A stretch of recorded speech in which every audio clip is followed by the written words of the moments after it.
तेणु ये पुओ जे श्राद्ध दौची जीवन काल ता जीवन काल थिबा पर्यंत सी एइथपाई श्रद्धारे तार पितृपुरुष स्मरण करे।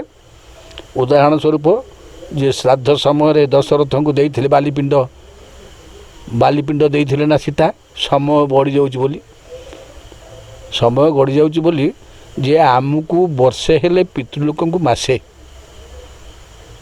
प्रत्येक मासर श्राद्ध हवा कथा किंतु ता नकरी आमे से सब को काटी कुटी उड़े देकिनी कि पराशरा आसिकी उड़ेकिनी बर्तमान वर्षरे गोटे श्राद्ध दौरान आउ गोटे कथा ता धारे आम कामना करुँच स्वर्ग प्राप्ति रस्तु हो से स्वर्ग को केमी गमन करेंगे चंद्र रूप से पृथ्वी पृष्ठ प्रवेश करी शिशिर बिंदु रूप से खाद्यशस्य भितर पशि से खाद्यशस्य को जगह आम पृष्ठ करूँ जहाँकि आम कहते धान पाचिगला बिरी पाचिगला इत्यादि इत्यादि सी पाचिला क्षेत्र पाचिला शस्य को आनी आम अमल करी यथा व्यवहार करी आम खाद्य रूप ग्रहण करती एवं से खाद्य रूप ग्रहण कलापर पुरुषर वीर्य सृष्टि हुए एवं नारीर रज सृष्टि हुए से रज वीर्यर संजोगरू पुणी से आत्मा आसे। अच्छा तेणु मनीष मरे ना।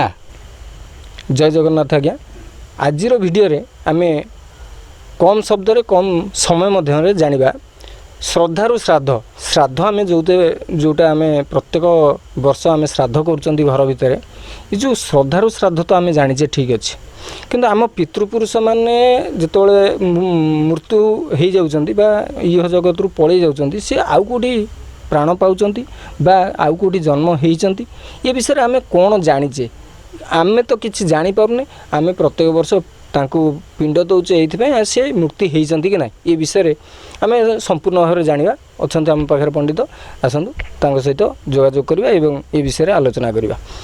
आज्ञा प्रणाम।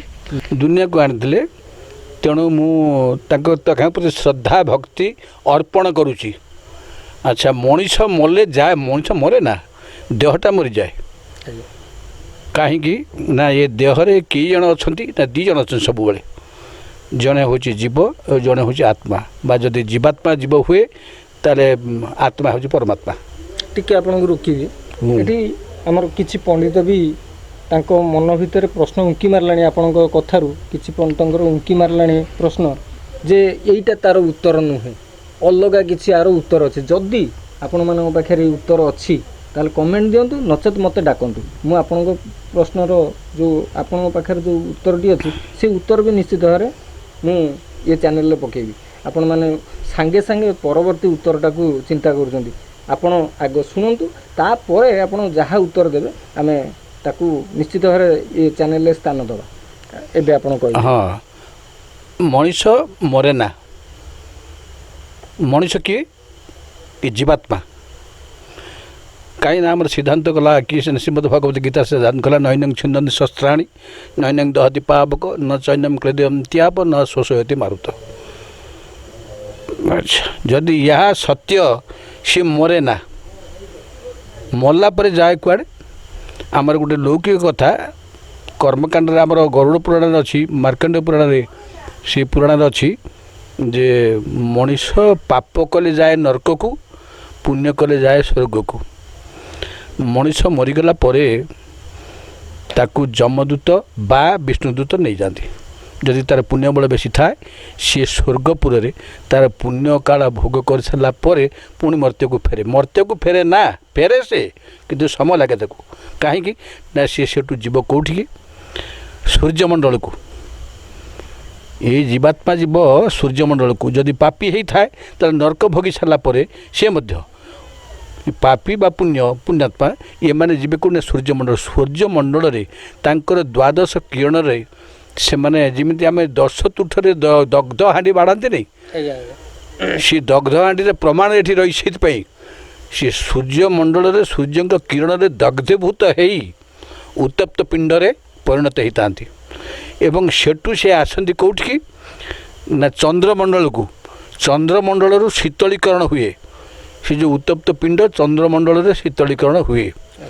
अच्छा सेठू से किमिति आसे पुणी दुनिया को केमिति आसे से कौच गामा विश्व च भूतानि धारयामि हमोजसा पुष्णामि चौषधि सर्वा समभूतार सात्वक जे मु भगवान कहते ଯେ ମୁଁ ଏ ଜୀବକୁ ଚନ୍ଦ୍ରମଣ୍ଡଳରେ ଶୀତଳୀକରଣ ହୋଇସାରିଲା ପରେ ଗାଁ ଆବିଶ୍ୟ ପୃଥିବୀରେ ମୁଁ ପ୍ରବେଶ କରି ଖାଦ୍ୟଶସ୍ୟ ଭିତରେ ପ୍ରବେଶ କରେ।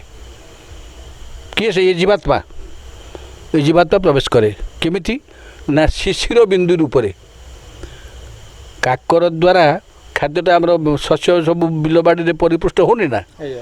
ଗାଁ ବିଶ୍ୱ ଚଭୂତାରେ ଧାରାୟା ମୌଜା ପୁଷ୍ଣା ବିଶ୍ୱ ଔଷଧି ସର୍ବା ସମଭୂତା ରସାତ୍ମକ।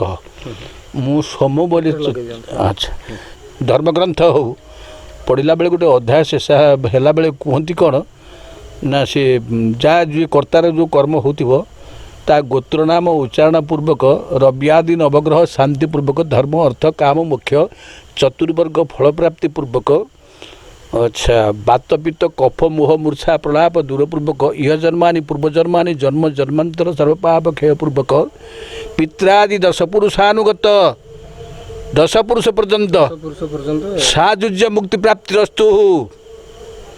ସାଯୁଜ୍ୟ ଅର୍ଥ ଭଗବାନଙ୍କ ଦେହରେ ଲୀନ ହେବା। ପୁତ୍ର ଏହି କାମନା କରିଥାଏ। ଆଉ ପୁତ୍ରାଦି ଦଶ ପୁରୁଷାନୁ ସହିତ ସାରୂପ୍ୟ ସାଲୋକ୍ୟ ଶାସ୍ତି ସାମୀପ୍ୟ ମୁକ୍ତି ପ୍ରାପ୍ତି ରସ୍ତୁ। ଅର୍ଥ ସାରୂପ୍ୟ ଭଗବାନଙ୍କର ସ୍ୱରୂପ ହେଇକିନି ମରିବା। ସାରୂପ୍ୟ ସାଲୋକ୍ୟ ଭଗବାନଙ୍କୁ ଦେଖିକି ମରିବା। ସାଲୋକ୍ୟ ସାରୂପ୍ୟ ସାଲୋକ୍ୟ ଶାସ୍ତି ଭଗବାନଙ୍କ ନିକଟରେ ମରିବା ଇତ୍ୟାଦି ଇତ୍ୟାଦି କଥା ସବୁ ରହିଛି। ଏସବୁ ଗୂଢ଼ ତତ୍ତ୍ୱ କଥା ଲୋକେ ବୁଝିବାକୁ ପ୍ରସ୍ତୁତ କେହି ନୁହନ୍ତି। ଆମର ଏଠି ଲୋକଲୋଚନରେ ଆସିଛି କଥା ଯେ ପଣ୍ଟମାନେ ଆମକୁ ଯାହା ଯାହା ବିଧି ଦେଇଛନ୍ତି ଆମେ ସେଇ ହିସାବରେ କାର୍ଯ୍ୟଟି କରୁଛୁ। ପଣସ ପତ୍ରରେ ଦିଆଯାଏ ଶ୍ରାଦ୍ଧ। ପଣସ ପତ୍ରର ଶ୍ରାଦ୍ଧ ସହିତ କ'ଣ ଅଛି ସମ୍ପର୍କ କ'ଣ ଅଛି? ଏଇଆ ତ ପଣସ ପତ୍ର ଯେତେବେଳେ ଯିଏ ଯାହାର ପ୍ରାଣ ଯେଉଁଠି ହେଇଥିଲା ସେଠି ଗୋଟେ ପଣସ ଗଛ ଥିଲା। ଏମିତି କଳସରେ ଆମର ପଞ୍ଚପଲ୍ଲବ ଦିଆଯାଉଛି। ଏଇ ପଲ୍ଲବ ଦିଆଯିବ, ଅନ୍ୟ କିଛି ଦିଆଯିବନି। କାରଣ ଏମାନେ ଯେତେବେଳେ ଯଜ୍ଞ କରିବାକୁ ଯାଇଥିଲେ ତାଙ୍କ ନିକଟରେ ସେଇ ବୃକ୍ଷ ଥିଲା ଏବଂ ତାହା ମଧ୍ୟ ପବିତ୍ର ଗଛ। ପବିତ୍ର ଗଛ ସେଇଥିପାଇଁ ଦିଆଯାଏ। କଦଳୀପତ୍ର ହଉ ପଣସ ପତ୍ର ହଉ ଆମ୍ବ ପତ୍ର ଦିଆଯାଇ ସବୁ କଳସରେ ଦିଆଯାଉଛି।